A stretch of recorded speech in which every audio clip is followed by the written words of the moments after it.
यहाँ प्रदेश के अंदर लगभग 7% गुर्जर समाज के लोग रहते हैं, 5% मेघवाल समाज के लोग भी रहते हैं और लगभग पूरे प्रदेश के अंदर 8% भील समाज के लोग रहते हैं।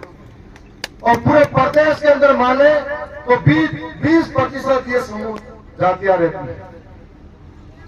और अगर जिले की बात करें तो भीलवाड़ा के अंदर लगभग 35% गुर्जर समाज के लोग रहते हैं, लगभग 30% भील समाज के लोग रहते हैं और लगभग 20% मेघवाल समाज के लोग रहते हैं, एससी समाज के लोग रहते हैं। और यदि यहाँ की विधानसभाओं की बात करें तो पूरे भीलवाड़ा में 5 विधानसभा एक सांसद है और हर विधानसभा के अंदर इन 3 समूह जातियां एसटी, एससी, माइनॉरिटी और ओबीसी मिलाकर लगभग 85% आबादी रहती है। फिर भी हम 85% लोगों के साथ अत्याचार होते हैं। हमको हमारे पुराने इतिहास की ओर जाना पड़ेगा, क्योंकि हम लोग जितने कटे हैं, जितने बटे हैं, उतने कट रहे हैं। हमारे पुराने इतिहास की ओर जाना पड़ेगा।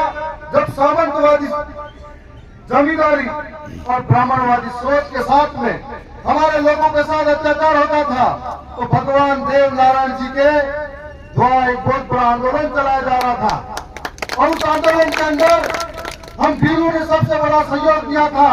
तो भगवान देव नारायण जी जो इन भीलू को मामा मानते थे और मामा मानते थे, तो उनके इकलौते पुत्र और पुत्री का नाम भीला और भीली रखा गया था।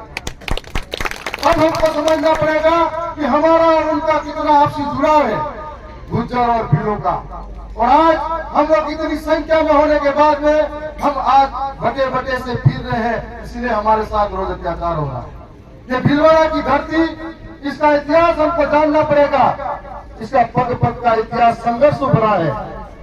हम लोग दिल्ली के किसान आंदोलन की बात कर रहे थे, लेकिन इस भीलवाड़ा के अंदर 1897 के अंदर जो 85% किसानों को ऊपर टैक्स लगाया जा रहा था, उस 85% टैक्स से हमारे किसान पूरी तरह से परेशान थे।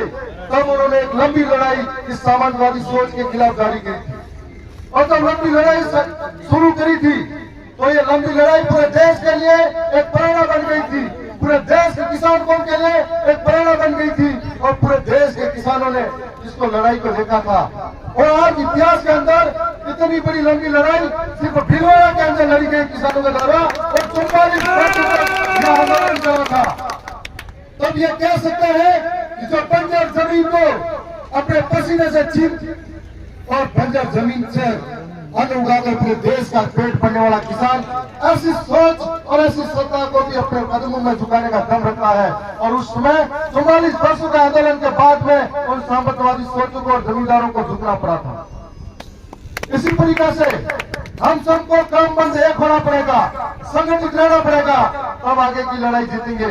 दिल्ली के अंदर भी आज जो बात कर रहे थे हमारे संगा साहब, दिल्ली के अंदर उन किसानों ने